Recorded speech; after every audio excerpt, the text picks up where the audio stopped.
이제 우리 하나님 말씀은 누가복음 17장입니다.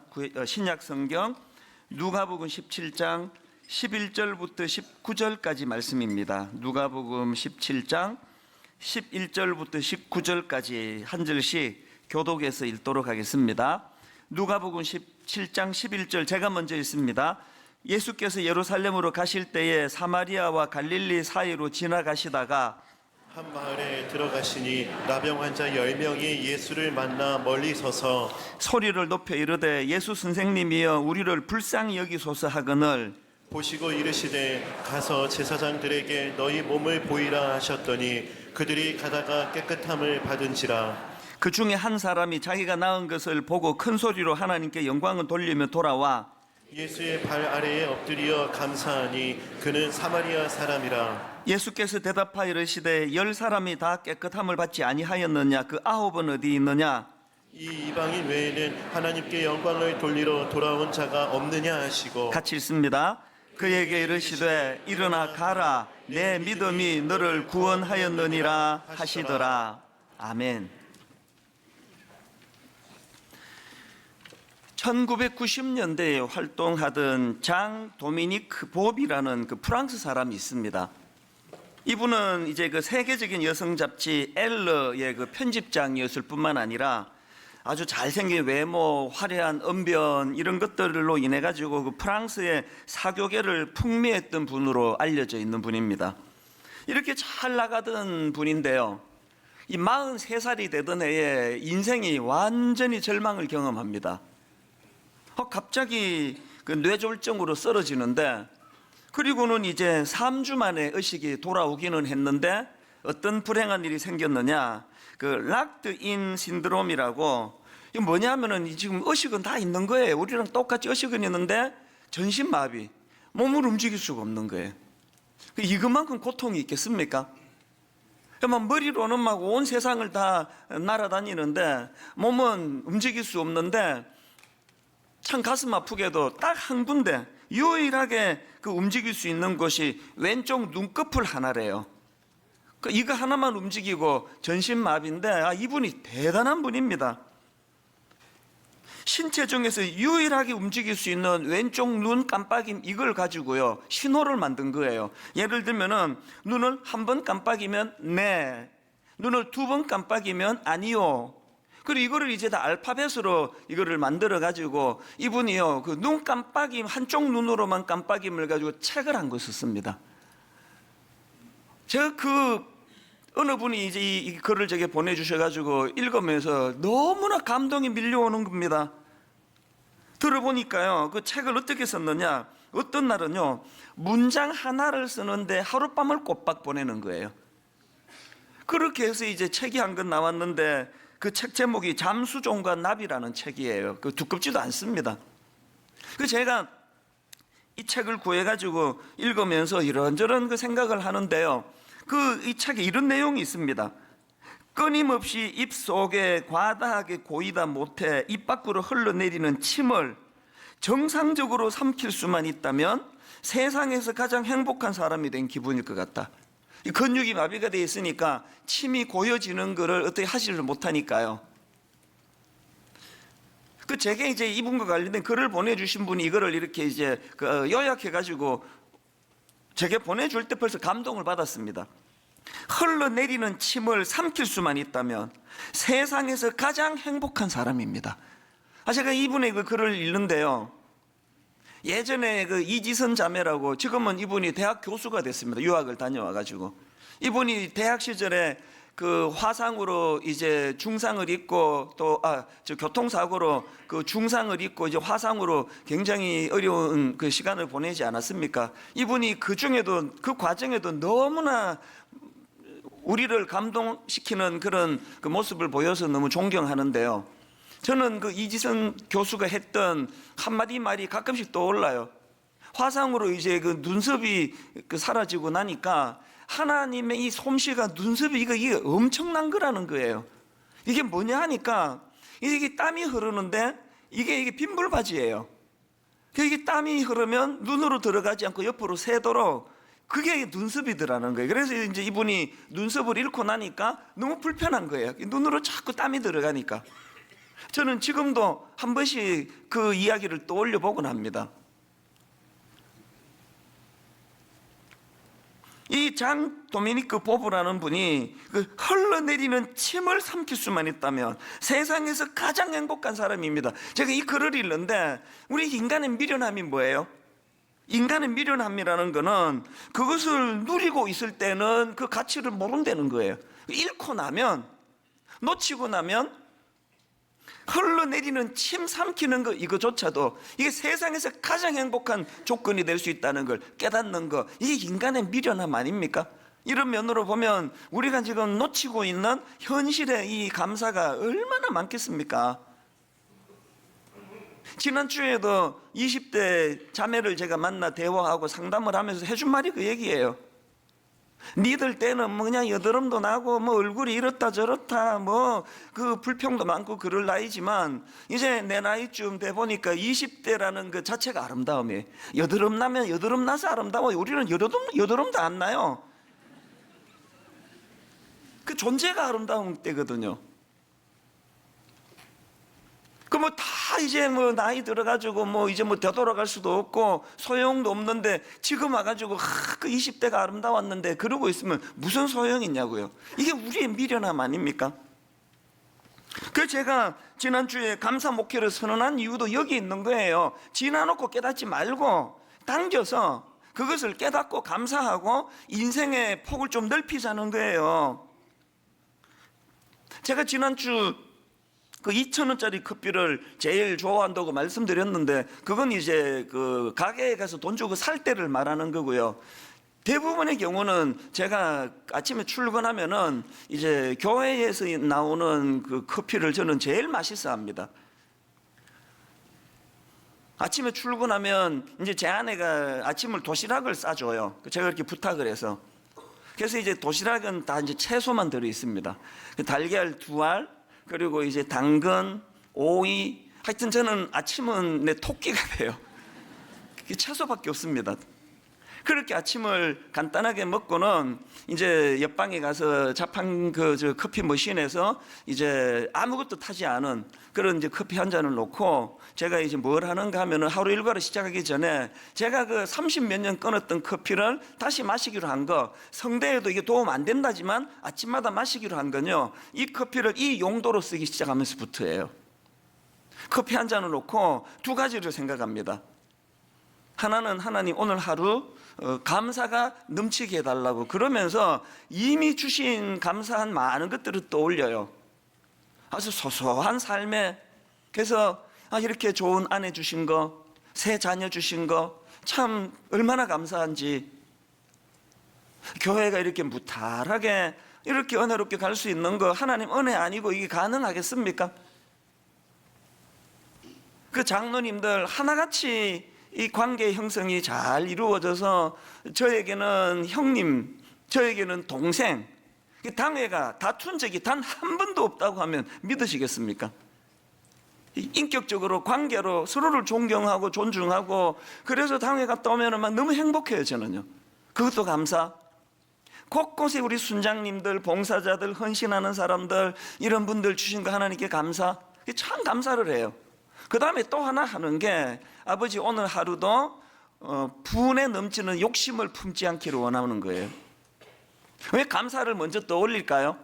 이미 주신 은혜에 대한 감사가 풍성해서 포만감이 느껴지면 욕심이 없어지는 걸 이제 많이 경험을 하거든요.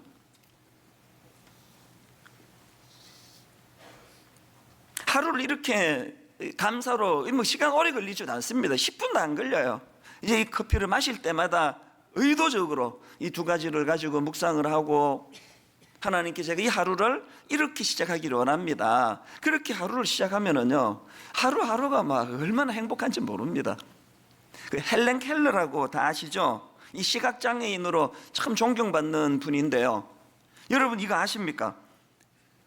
미국의 타임지가 선정한 20세기 가장 영향력 있는 인물 100인, 헬렌 켈러가 이 100인 안에 들어가 있는 인물이에요. 아니 어떻게 그렇게 장애를 가지고 제한된 삶을 사는 헬렌 켈러가 어떻게 20세기 가장 영향력 있는 인물 100인에 선정될 수 있을까? 이 어떻게 가능했을까? 제가 이런 궁금함을 가지고 이것저것 자료를 찾다가 보니까요, 그분의 말 한마디에서 그 답이 딱 나오더라고요. 헬렌 켈러가 이런 말을 했습니다. 나에게는 너무나 많은 것이 주어졌다. 그렇기 때문에 나에게 어떤 것들이 없는지 생각하며 머뭇거릴 시간이 없다. 나에게는 너무나 많은 것이 주어졌기 때문에 나에게 어떤 것들이 없는지 생각하며 머뭇거릴 시간이 없다. 왜 나는 장애를 가졌어? 왜 나는 시각장애인이야? 왜 앞이 안 보여? 이런 걸 생각할 겨를이 없다는 거예요. 그것 말고 받은 것들이 너무 많은 것들을 생각하고 묵상하다가 보니까, 여러분, 저는요 그 한마디가요, 왜 이 헬렌 켈러가 20세기 가장 영향력 있는 인물 100인에 선정될 수 있었는지, 이게 비결이다. 이게 오늘 저는 여러분 어떻습니까? 주신 만 가지 중에 안 주신 한 가지 찾아내는 선수들이 모인 거 아닙니까? 막 귀신같이 찾아내가지고 그 안 가진 한 가지 때문에 만 가지 받은 거에 대한 생각할 겨를이 없어요. 막 하루 온종일 이것만 집중해가지고 막 이것 때문에 나는 인생이 그냥 걸림돌이 돼가지고 진도가 안 나간다고. 헬렌 켈러와 불평 많은 사람의 차이는 주신 내용물의 차이가 아니에요. 그래서 제가 지난주에 감사 목회를 선언하면서 우리도 헬렌 켈러와 같은 그런 감사를 가지고 감사가 나를 온통 지배할 수 있도록, 내가 오늘 주님 이름으로 이제 한 20년 뒤에 여러분들과 여러분의 자녀들이 타임지가 선정하는 21세기 영향력 인물 100인 안에 다 들어가시기를 바랍니다. 이런 황당한 축복에도 아멘 하시는 분의 믿음은 대단합니다. 그건 그냥 해본 소리고요. 뭐 우리가 어떻게 21세기 100인에 들어가겠습니까? 그러나 아멘으로 화답하신 분의 귀함이 뭐예요? 믿음으로, 뭐 사람은 나를 뭐 100인에 안 넣어줄지 몰라도 101번째라고 여러분이 써놓으세요. 그냥 21세기 가장 영향력인 인물 101번째, 난 진짜 그렇게 생각합니다. 사람들이 뭐 이찬수 목사를 뭐 어느 정도 영향력이 있는지 어떻게 알겠냐고, 알고 저를 평하겠습니까? 저는 그냥 감사함보다는 101번째로 내가 중요한 사람이에요. 좀 황당하다는 표정을 짓고 계셔가지고, 제가 여러분, 우리가 이 헬렌 켈러의 그 감사 태도를, 제가 아침에 커피 한잔 하면서 제가 가지고 있는 이 좋은 습관이라고 생각하거든요. 이걸 여러분에게 권하는 거예요. 여러분, 제가 뭐 억대 연봉, 뭐 외제차 이런 거 비록 거의 탐내지 않는 이유는요, 매일 내가 깨닫는 게 뭐예요? 인간이 행복해지는데요, 커피 한 잔이면 되더라고요. 인간이 행복해지는데 2,000원이면 돼요. 커피 한 잔 앞에 놓고 주신 많은 것들을 감사하고, 그러니까 뭐 가정도 점점 행복해지죠. 제 아내에 대하여 감사를 많이 생각하니까 자꾸 감사를 표하게 되죠. 자녀들에게도 제가 지난주인가 모아놓고 선포했습니다. 아빠가 자꾸 니들 잘 되라고 이것도 지적하고 저것도 지적했는데 아빠가 반성했다. 이제 내가 너희들을 정말 내가 좋은 점을 칭찬하고 더 많이 세워주겠노라고. 잘 될지 모르겠지만 한번 해보려고 합니다. 계속 감사. 오늘 본문도 이런 차원으로 살펴보기를 원하는데요, 오늘 본문은 뭐 아주 간단한 내용입니다. 예수님께서 이제 예루살렘으로 가시는 길입니다. 멀리서 이제 나병 환자 10사람이 예수님을 발견하고는 막 소리를 지르는거예요. 누가복음 17장 13절, 소리를 높여 이르되 예수 선생님이여 우리를 불쌍히 여기소서. 좀 고쳐달라는 거 아닙니까? 이런 간절한 그들의 외침을 듣고 예수님이 그들을 불쌍히 여기십니다. 그래서 고쳐주시는데요, 14절, 보시고 이르시되 가서 제사장들에게 너희 몸을 보이라 하셨더니 그들이 가다가 깨끗함을 받은지라. 그렇게 10명이 다 이제 고침을 받았는데 나머지 9은 온데간데 없이 사라지고 딱 한 명만 예수님께 와서 감사를 표하더라. 이게 오늘 본문의 내용이에요. 그래서 저는 이런 과정에서 나온 이 17절 말씀이요, 예수께서 대답하여 이르시되 10사람이 다 깨끗함을 받지 아니하였느냐? 그 9은 어디 있느냐? 예수님의 이런 문제 제기를 오늘 중심으로 해서 이 문제 제기가 가지고 있는 메시지, 이걸 제가 오늘 좀 살펴보기를 원하는 겁니다. 자, 예수님의 문제 제기에서 얻을 수 있는 첫 번째 메시지가 뭡니까? 신앙생활은 관계의 문제라는 겁니다. 어떤 분은 자꾸 신앙을 거래관계로 생각해요. 이게 무속신학 때문에 그래요. 물 떠놓고 자꾸 빌고 뭐 달 보고 빌고 뭐 이러다가 보니까 그 물 떠놓고 비는 거는 거래잖아요. 물 떠놓고 빌어서 소원이 이루어졌다 끝. 그럼 물하고 무슨 관계를 맺습니까? 만약에 여러분 우리 신앙이요 그런 식의 어떤 무속신앙과 같은 거래관계라고 한다면 오늘 본문은요 14절로서 끝이 나야 돼요. 14절 12절 13절에서 막 고쳐달라고 부르시셨고, 그래서 이제 결과 14절에 어떤 응답이 있습니까? 보시고 이르시되 가서 제사장들에게 너희 몸을 보이라 하셨더니 그들이 가다가 깨끗함을 받은지라 끝. 그렇게 단락이 나야 되는 거 아닙니까? 그런데 성경이 그렇게 단락으로 끝나질 않고 그 뒤에 17절에서 예수님께서 왜 10사람이 다 깨끗함을 받았는데 9은 어디 갔느냐, 이런 문제 제기가 왜 나오느냐고요. 오늘 본문은요 그 10명의 그 나병 환자가 고침을 받았더라, 이게 포인트가 아니. 이렇게 설교하면 큰일 납니다. 이건 그 포인트가 아니에요. 왜 자꾸 신앙생활을 거래관계로 생각하느냐. 요한일서 1장 3절에 보니까 우리가 보고 들은 바를 너희에게도 전함은 너희로 우리와 사귐이 있게 함이니 우리의 사귐은 아버지와 그의 아들 예수 그리스도와 더불어 누림이라. 신앙생활은요 뭐 병 들었다 기도했다 고쳐줬다 이런 어떤 거래관계가 아니에요.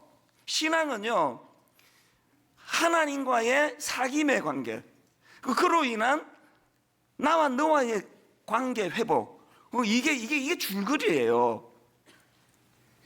이렇게 생각하시는 분은 반쪽짜리 신앙이에요. 이 전수 목사 설교가 좋아서 나는 이 교회 오기로 했어. 한 1년 들었더니 이제 설교가 좀 식상이 돼가지고 교회를 떠나기로 했어. 아주 잘못된 신앙생활이에요. 오늘 이 설교 내용으로 여러분이 저를 평가하신다면요 그건 교회가 아니에요. 이 설교 한 편이 어떻게 이루어졌느냐, 이 한 편을 통해 하나님이 어떤 걸 받으시느냐. 제가 설교 준비하면서 커피 한 잔을 먼저 마셔가면서 하나님 주신 은혜를 생각하고 하나님의 관계를 회복하기를 원하고 그분께 감사하기를 원하고, 그리고 그분이 제게 맡기신 사명이기 때문에 아버지 제게 맡기신 이 설교 사역을 그저 근성으로 하지 않고 최선을 다하겠습니다. 지금 여러분에게 제가 설교하고 있지만 이 예배는 하나님이 받으시는 예배예요. 하나님을 의식하고 하나님이 주인공 되셔야 되거든요. 그런가 하면은 하나님이 여러분을 막 오죽 사랑하십니까? 그래서 저는 이 설교를 준비할 때 종종 그런 경우가 있습니다.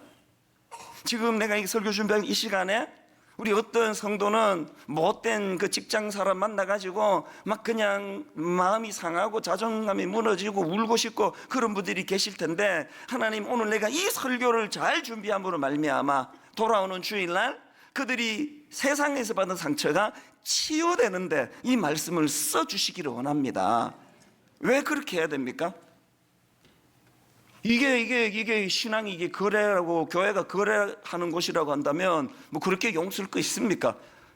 뭐 목사로서 뭐 월급 받고 하니까 뭐 설교해야지, 뭐 어떻게 안 하면 또 쫓겨나니까 뭐 그 대충 설교하고, 뭐 신방도 가야 되니까 뭐 안 가면 내 월급 받고 그러면 안 되지. 그 신방 가고, 그건요 죽은 목회예요. 그 죽은 설교고 죽은 목회예요.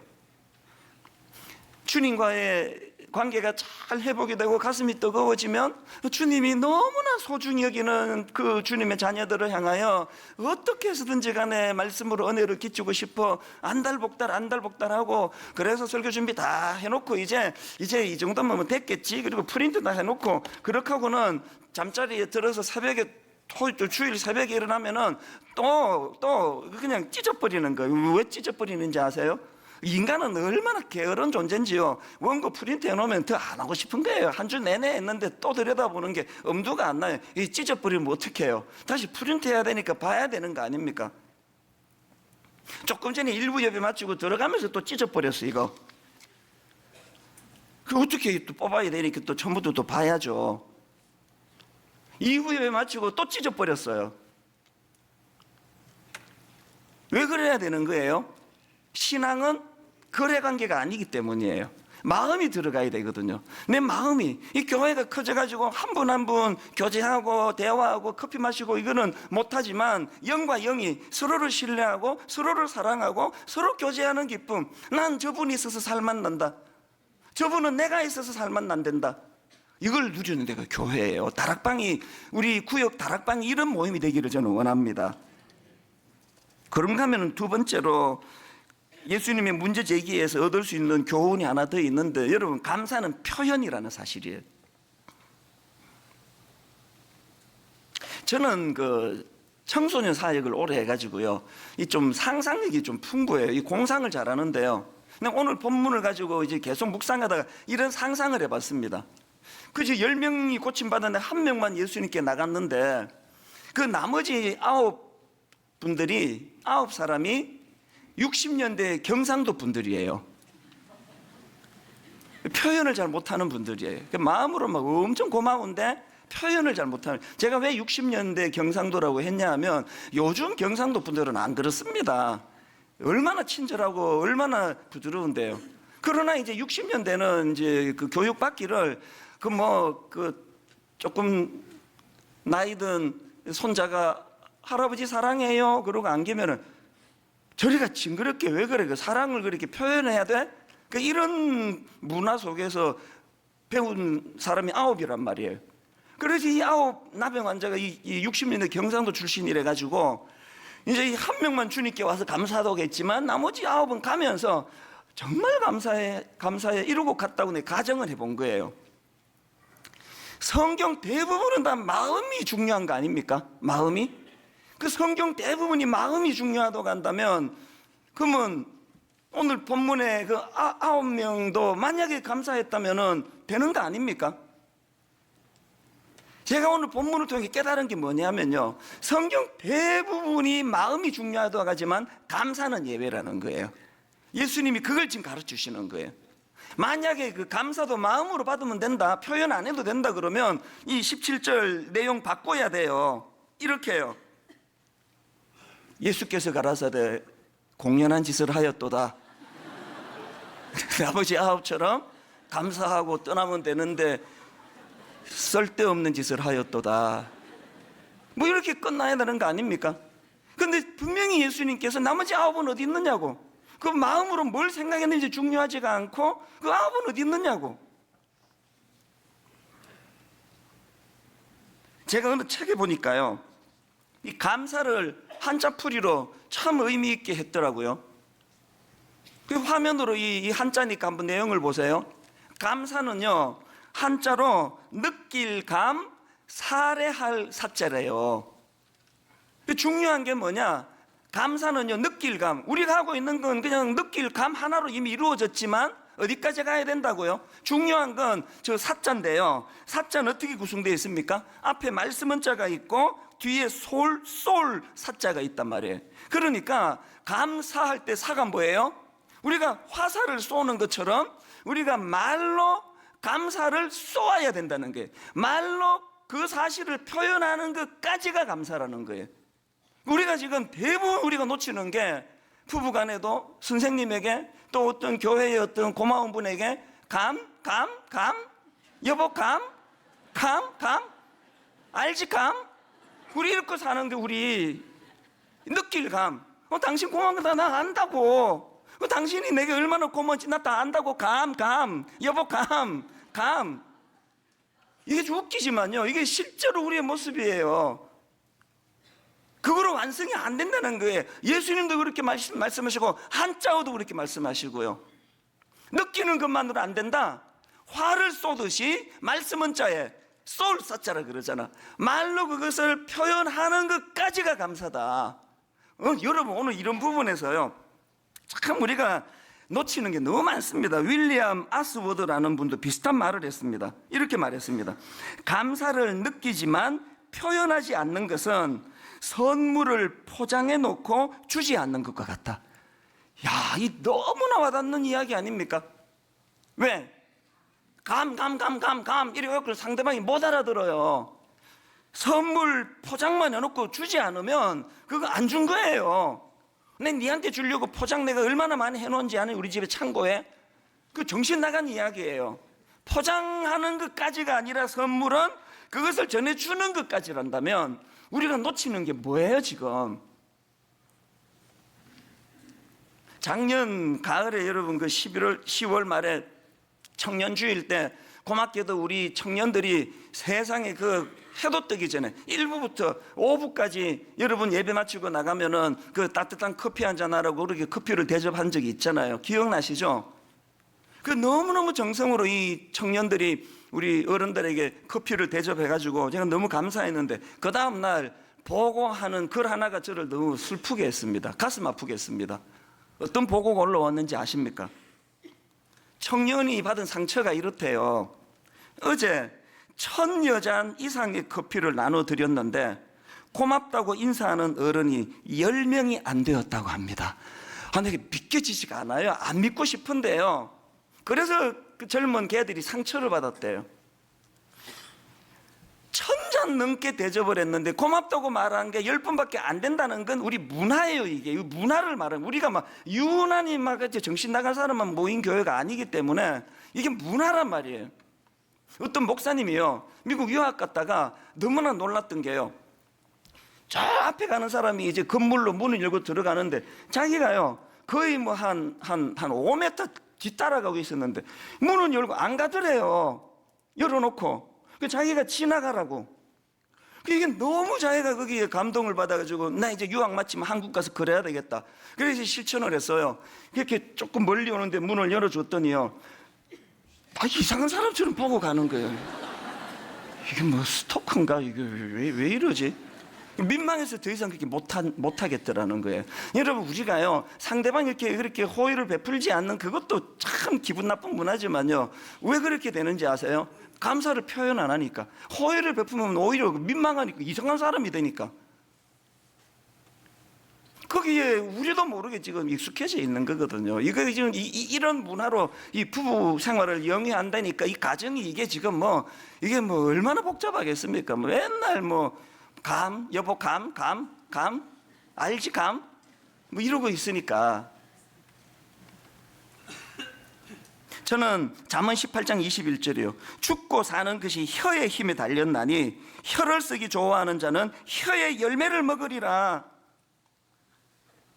여러분 잘 아시는 민수기 14장 28절, 그들에게 이르기를 여호와의 말씀이 내 삶을 두고 맹세하노라. 너희 말이 내 귀에 들린 대로 내가 너희 행하리니. 내 이 말씀을 가지고 남용할 마음은 없지만요, 이게 그냥 그런 식으로 그냥 말만 하면 이루어진다는 그게 아니고, 그렇게까지 표현하기까지 마음에 하나님을 향한 신뢰를 지금 강조하는 거지만요, 저는 종종 이 말씀을 떠올려요. 너희 말이 내 귀에 들린 대로 그대로 이루어 주겠다. 이런 비슷한 주장을 하는 연구 결과가 굉장히 많습니다. 예를 들면 미국의 노스캐롤라이나 대학교 연구진이 65쌍의 부부를 대상으로 관찰하는 실험을 했는데요, 이제 이 두 그룹으로요, 이 감사 표현을 잘하는 부부, 아주 사소한 것에도 그렇게 고맙다고 표현을 잘하는 부부와 그렇지 않은 부부를 대상으로 조사를 했더니 사소한 작은 일에도 배우자에게 고마움을 잘 표현하는 그 부부가 그렇지 않은 부부보다 긍정적인 마음이 생길 확률이 10배더래요. 10배. 허구한 날 당신 왜 이 모양이야? 내 당신 만나가지고 내 인생이 어떻게 되는지 알아? 내 인생의 최악의 실수가 당신 만난 거야. 이런 부정적인 말이 자꾸 나오는 그분들은 이 감사를 자꾸 표현하는 이게 신혼 때부터 안 돼서 그렇다는 거예요. 여러분이 죽고 사는 게 혀의 힘이 달렸다고 한다면, 그래서 혀를 쓰기 좋아하는 자는 혀의 열매를 먹는다고 한다면, 여러분은 지금 어떤 열매를 먹고 계십니까?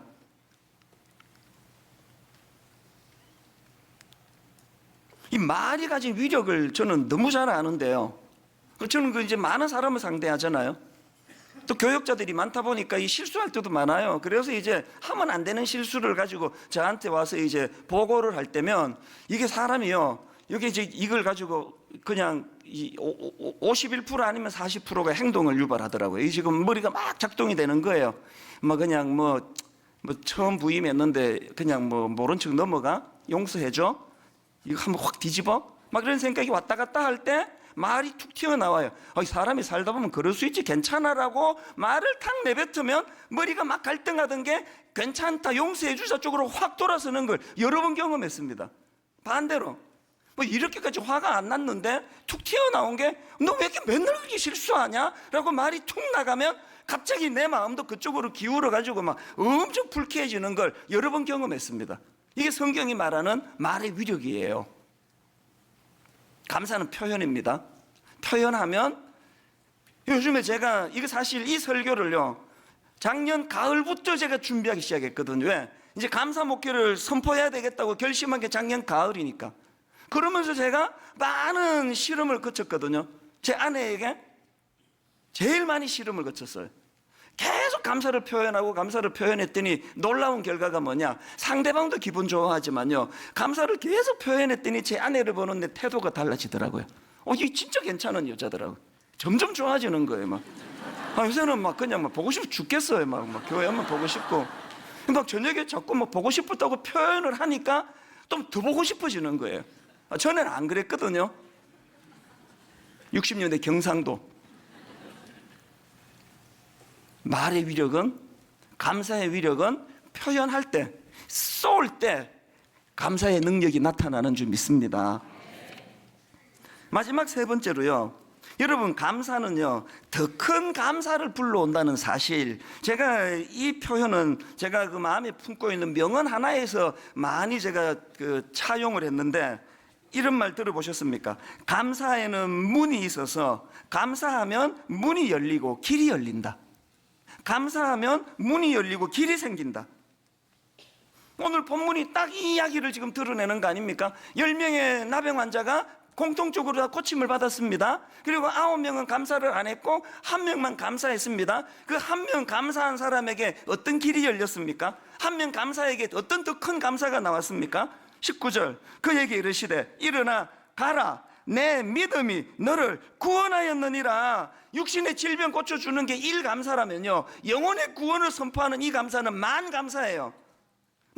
기껏 나사로 막 죽은 사람만 무덤까지 가가지고 막 무덤 열고 뭐 살려놨더니 뭐 좀 더 살고 뭐 금방 또 죽던데 그 나사로가 지금 또 죽었잖아요. 가끔 그런 생각해요. 이렇게 억지로 살려놨는데 좀 이따가 또 죽을 거면 그냥 계속 죽도록 내버려 두는 거나 무슨 차이가 있겠냐고. 그만 나병 환자가 막 육신의 병을 고침받고 막 좋아 죽을 것 같았는데 좀 살고 죽어버렸는데 제가 그냥 갑자기 얼굴이 하나님이 너무 성령을 부어 주셔가지고 제 얼굴이 유명한 영화 배우처럼 잘생긴 얼굴로 바뀌어졌다고 할렐루야 한들 한 50년 있으면 죽을 건데 육신의 병을 고침받는 게 일이라면요, 이 나병 환자가 감사함으로 주님에게 받았던 그 선포, 내 믿음이 너를 구원하였느니라는 이 선포는요 가슴이 터질 것 같은 감사를 얻은 거 아닙니까? 그래서 감사는 더 큰 감사를 불러온다는 거예요. 이 찬양 아시죠? 감사의 폭을 넓히는 게 얼마나 중요한가. 세상 모든 풍파 너를 흔들어 약한 마음 낙심하게 될 때에, 어떤 상황이에요? 세상 풍파에 시들려 가지고 약한 마음이 낙심하게 되는 거예요. 갑자기 친정 엄마가 병원에 갔더니 암이랬나, 암. 갑자기 또 오후에 남편이 전화 왔는데 실직 당하게 됐다는 거예요. 세상 모든 풍파 너를 흔들어 약한 마음 낙심하게 될 때, 그때 어떻게 해야 되느냐? 내려주신 주의 복을 세어라, 주의 크신 복을 내가 알리라. 아시겠습니까? 세상 풍파 나만 흔들어댈 때, 그때 본능은 원망과 분노가 불평이 나올 텐데 의지적으로 그동안 주신 복을 세보는 거예요. 얼마나 많은 복을 내가 누렸더라? 2절도 마찬가지입니다. 세상 근심 걱정 너를 누르고 십자가를 등에 지고 갈 때에 사명이 너무 무거워가지고 애가 애 먹이고 속 썩이고 가정은 힘들고 도대체 이거 내 무거워서 도저히 이 사명 못 감당하겠다라고 마음이 무너질 때 뭘 해야 돼요? 주가 내게 주신 복을 세어라, 두려움 없이 항상 찬송하리라. 사명이 다 없어지고 홀가분해서 두려움 없이 찬송하는 게 아니고요. 주신 복을 세 볼 때 사명이 생기는 거예요. 제가 지금 분당 우리 교회를 짊어지고 1만 성도 파송 운동, 가평 우리 마을 막 허가도 안 나와서 막 힘들어서 여러 가지 복잡하고 앞으로 할 일들을 생각하면요, 한 걸음도 못 가요. 에이, 나같이 나약한 이 촌놈이 이거 어떻게 버티는지 아세요? 어떻게 버틴다고요? 말씀드렸잖아요. 주가 내게 주신 복을 세어라, 두려움 없이 항상 찬송하리라. 그래서 30몇 년 만에 커피 다시 시작했다니까요. 아침마다 주신 복을 세느라고 커피가 도움이 되더라고요. 이 찬양이 하나하고 후렴 부르고 2절하고 후렴 부르고 3절하고 후렴 부르고 반복하는 게 뭡니까? 받은 복을 세어 보아라, 크신 복을 내가 알리라. 받은 복을 세어 보아라, 주의 크신 복을 내가 알리라. 헬렌 켈러처럼 살라는 그 얘기예요. 그 눈 못 뜨는 시각장애인 그것 때문에 불편한 것에 집중하지 말고 많은 받은 것을 계속 세보면 이거 생각할 겨를이 없어서 20세기 가장 영향력 있는 인물의 백인에 들어갈 수 있다는 그 얘기예요. 이 점에서 저는 또 이제 중요한 두 가지 운동을 선포하려고 하는데, 요즘은 막 매주마다 선포하는데 이게 뭐 지켜질지 모르겠는데 오늘은 진짜 중요한 선포예요. 두 가지 운동 중에 첫 번째 운동, 감사 일기 쓰기 운동이에요. 고맙게도 출판사가 허락해 줘가지고요, 얼마나 예쁘게 만들었는지 아십니까? 153 감사 노트. 뭐 시중 서점에서도 이거 다 구할 수 있을 것입니다. 왜 153 감사인지 아세요? 153, 그 베드로의 물고기 153마리가 그 주님 주신 축복의 상징이라면 153, 이게 뭐의 의미냐? 1, 하루 한 번 하나님 말씀 묵상하기예요. 커피 앞에 놓고 자기 생각으로 묵상하는 거 소용없습니다. 말씀 한 구절이라도 말씀이 오늘 내게 영향을 미치도록. 1, 하루 한 번 하나님 말씀 묵상하기. 그 다음 5가 뭐예요? 1, 5, 3, 5, 하루에 5가지 감사 제목 적기. 하루에 5가지 감사 제목 적기. 3, 하루에 3번 감사 표현하기. 이건 잘못된 거예요. 1로 3으로 숫자를 껴 맞추느라고 이렇게 갈 수밖에 없었는데요, 사실은 1호 3 0 0 0 0 0 0 0 0 0 그렇게 들어가야 돼요. 하루에 3번 감사 표현하는 거 아닙니다. 30분 표현하기, 300번 표현하기, 3000번 표현하기. 그래서 여러분, 매일 아침에 혹은 매일 저녁에 부부가 나란히 앉아 혹은 직장에서 이것을 기록을 하시고요, 숙제가 하나 있습니다. 교회 홈페이지에 이번에 게시판 완전히 다 켜펴냈습니다. 게시판에 오셔서 여러분이 적으신 감사 5가지를 홈페이지에다가 올려놓는 것까지가 여러분이 하실 일이에요. 감사 쏘는 것까지예요. 기록하는 것까지입니다. 난 죽어도 그렇게 순종 못합니다. 게시판에 그렇게 글 올리고 나는 안 합니다. 이런 분 계시면 지금 양말 물고 한번 서보세요, 자리에서. 아무도 안 계시는 걸로 봐서 이제 이 감사 운동에 동참하기로 결단하신 줄로 믿습니다. 미국의 그 심리학자입니다. 에먼스 교수, 또 셀리그먼 교수, 저도 종종 인용했던 그 긍정 심리학자들 아닙니까? 이분들도 감사 일기 쓰기를 적극적으로 추천하는데 왜 그런지 아세요? 가벼운 우울증 상태에 있던 사람들에게 매일 이렇게 감사한 일을 찾도록 그렇게 했더니 우울 증상이 호전이 되고 또 그 효과가 장기간 유지가 되더라, 뭐 이런 식의 연구가 계속 나오니까 심리학자들이 감사를 자꾸 쓰라는 거예요. 감사 노트가 그런 위력이 있으니까. 여러분, 이제 이 감사 노트를 시작할 때 안남웅 교수님의 그 목사님의 말씀 기억하시면서 지난주 드린 말씀이요, 감사할 게 없다고요? 참기름 짜듯이 쥐어짜 보세요. 생각지도 못한 감사한 일이 떠오를 겁니다. 이것을 여러분도 경험하는 그런 이번 한 주간 되시기를 바랍니다. 감사와 관련한 운동 한 가지 더 있습니다. 가정예배 회복 운동이에요.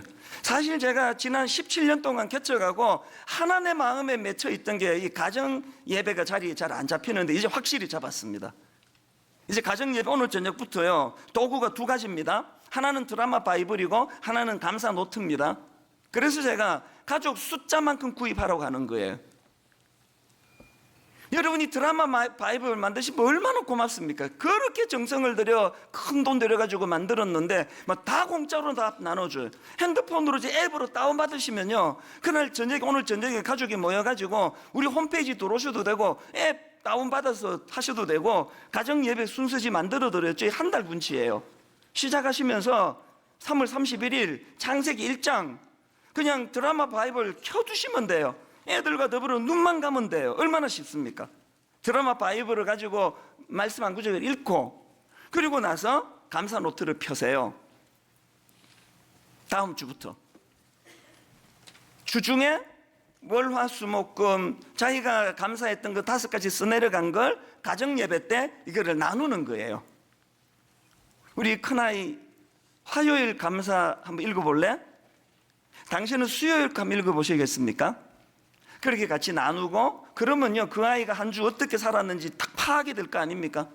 그리고 이제 마무리할 때 한 주일 전체 감사, 지난 주일 저녁부터 오늘 저녁 이 시간까지 하나님께 감사했던 걸 5가지를 그 자리에서 가족이 같이 써내려가는 거예요.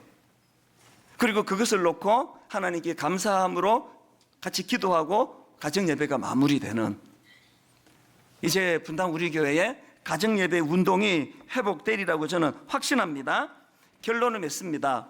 한 가지 말씀만, 부끄러운 말씀 하나 드리고요, 이제 말씀을 정리하려고 하는데요. 사실 저는 결혼하고 30대 때 잘못된 생각을 갖고 있었습니다. 그래서 아내에게 참 미안해요. 제가 이제 목회자다 보니까, 목사다 보니까 자꾸 이제 제 아내를 제가 이제 가르쳐야 된다는 생각이 많았습니다. 그래서 제가 계속 가르쳤어요. 당신 왜 목사 부인이 왜 그렇게 행동해? 그러면 안 되는데. 그 목사 아내가 그러면 안 되지. 왜 그렇게 해? 계속 근데 지적을 많이 했어요. 근데 이게 사람이요, 지적한다고 고쳐지는 존재가 아니에요. 점점 막 경직이 되고 막 긴장하고 목사 아내 된 거에 대하여 많이 힘들어하고 이런 것만 생기지 변화가 없더라고요. 뭐가 잘못된지 잘 몰랐습니다. 이 결혼을 잘못했나 막 그런 생각도 했어요. 제가 아주 잘못된 생각을 한 거예요. 배우자는요, 지적해서 고치게 만드는 대상이 아니에요. 배우자는 그 자체를 수용해주고 그 자체를 존중해주는 대상이에요. 그래서 요즘은요, 진짜 지적하지 않습니다. 요즘은 내가 의도적으로 애를 써서 자꾸 인정을 해줘요. 세상에 내가 당신 안 만났으면 내 이렇게 안정식 목회를 어떻게 하겠냐고. 분당 우리 교회 오늘의 이 목회 50% 이상은 당신이 만들어준 열매라고, 너무 고맙다고 계속 그런 고백을 해요. 어떨 때 조금 이제 업돼 있을 때는 우리는 그런 일은 없지만 만약에 다시 한번 내가 선택권이 주어진다 해도 나는 당신을 택할 거라고 이 경상도 사람 입에서 이런 놀라운 말도 하게 되고 이러니까요, 점점 가정이 좋아져요. 정말 신혼으로 돌아가는 것 같습니다. 오늘 이 원리를 기억하시면서 무엇보다 감사가 회복되려면 제일 먼저 회복돼야 되는 것, 날 구원해 주신 십자가 은혜 감사. 십자가로 날 구원해 주신 그 은혜가 내 안에 충만할 때 우리 일상적인 삶 속에도 감사가 회복될 줄로 믿습니다. 오늘 말씀을 기억하시면서 우리 찬양 같이 불러보십니다. 다 표현 못해도 나 표현하리라. 다 고백 못해도 나 고백하리라. 다 알 수 없어도 나 알아가리라. 하나하나가 다 표현에 대한 이야기 아닙니까? 우리 가사를 생각하시면서 함께 찬양하기 원합니다. 다 표현 못해도 나 표현하리라. 다 고백 못해도 나 고백하리라. 다 알 수 없어도 나 알아가리라. 다 닮지 못해도 나 닮아가리라. 우리 다시 한번 고백하시지 않겠습니까? 다 표현 못해도 나 표현하리라. 다 고백 못해도 나 고백하리라. 다 알 수 없어도 나 알아가리라. 다 닮지 못해도 나 닮아가리라. 이 감격을 고백합니다. 그 사랑 얼마나 아름다운지, 그 사랑 얼마나 날 부욕해 하는지, 여러분이 하나님 은혜에 대한 감격, 그 사랑 얼마나 크고 아름다운지를, 그 사랑 얼마나 나를 감격하게 하는지 다 표현 못해도 나 표현하리라, 다 고백 못해도 나 고백하리라, 다 알 수 없어도 나 알아가리라, 다 닮지 못해도 나 닮아가리라. 여러분 이렇게 믿음으로 선포하십시오. 그 사랑 얼마나 아름다운지, 그 사랑 얼마나 날 부욕해 하는지, 감사를 표현하고 꼭 또 표현해드리면 그 사랑 얼마나 크고 놀라운지를,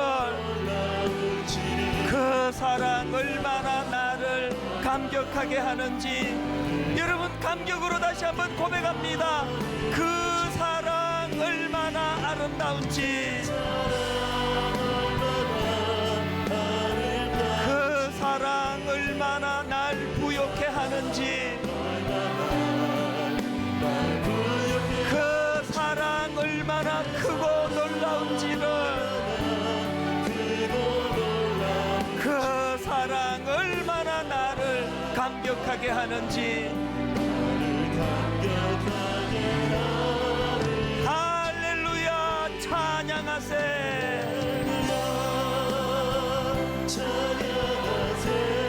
내 모든 죄 사함받고 주 예수와 동행하니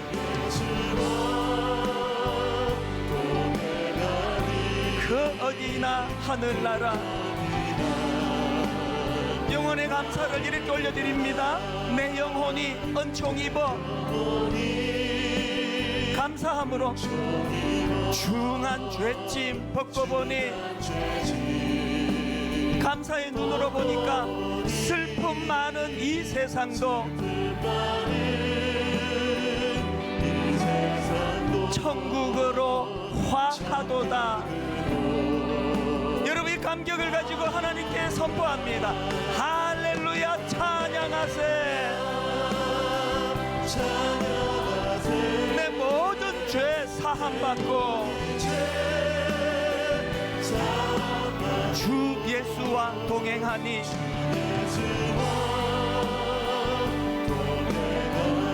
그 어디나 하늘나라. 우리 다 자리에서 일어나셔서 선포하십시오. 할렐루야, 찬양하세. 내 모든 죄 사함받고 주 예수와 동행하니 그 어디나 하늘나라.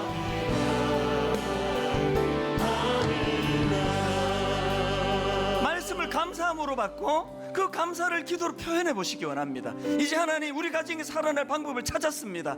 하나님, 자녀 교육의 실마리를 얻었습니다. 이제 내가 부모가 먼저 감사를 표현함으로 이것들이 바로 능력으로 나타날 줄로 믿습니다. 확신을 가지고 통성으로 같이 기도하시겠습니다. 살아계신 하나님 아버지, 오늘 주신 말씀을 믿음으로 감사함으로 받기를 원합니다.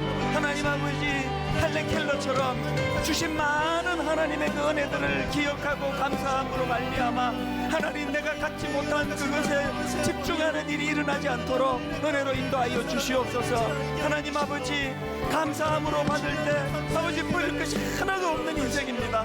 저같이 아버지 부족하고 아무것도 갖춘 것 없는 종이 이만큼 은혜를 받아 누렸다면 하나님, 뭘 더 욕심을 내겠습니까?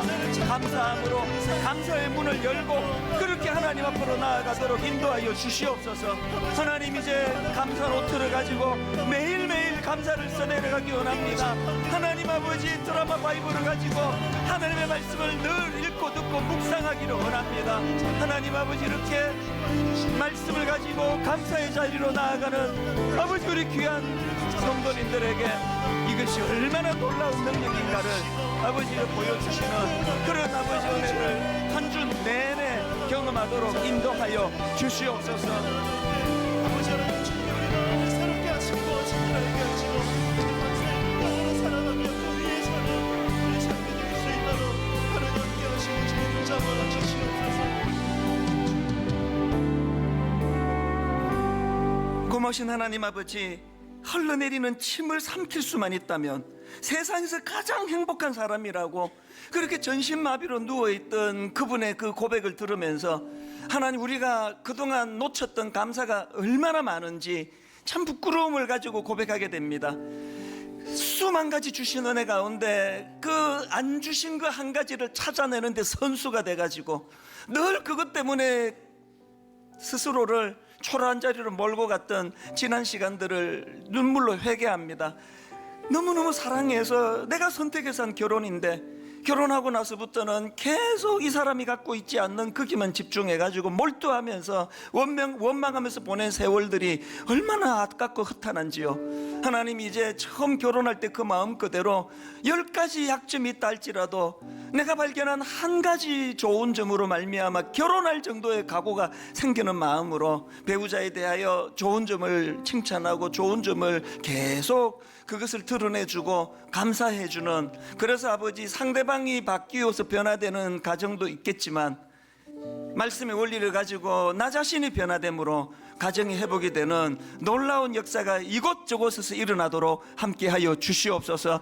우리 자녀들에 대한 교육 방법도 바꾸기를 원합니다. 감사함으로 이미 너로 충분하다 고백하며 그 아이에게 그렇게 감사함으로 부모님들이 다가갈 때에 그 아이들이 바뀌게 될 줄로, 변화될 줄로 믿사오니 우리 가정 안에 이런 역사가 일어나도록 함께하여 주시옵소서. 우리 주 예수 그리스도의 은혜와 하나님 아버지의 다함없는 사랑과 성령님의 감동, 감화, 위로, 교통, 충만하심의 역사가 오늘 주신 말씀 가지고 감사함으로 그 앞으로 나아가겠노라 결단하며 예배하는 모든 주의 자녀들 머리 위에 지금부터 영원토록 함께 하시기를 간절히 축원하옵나이다. 아멘.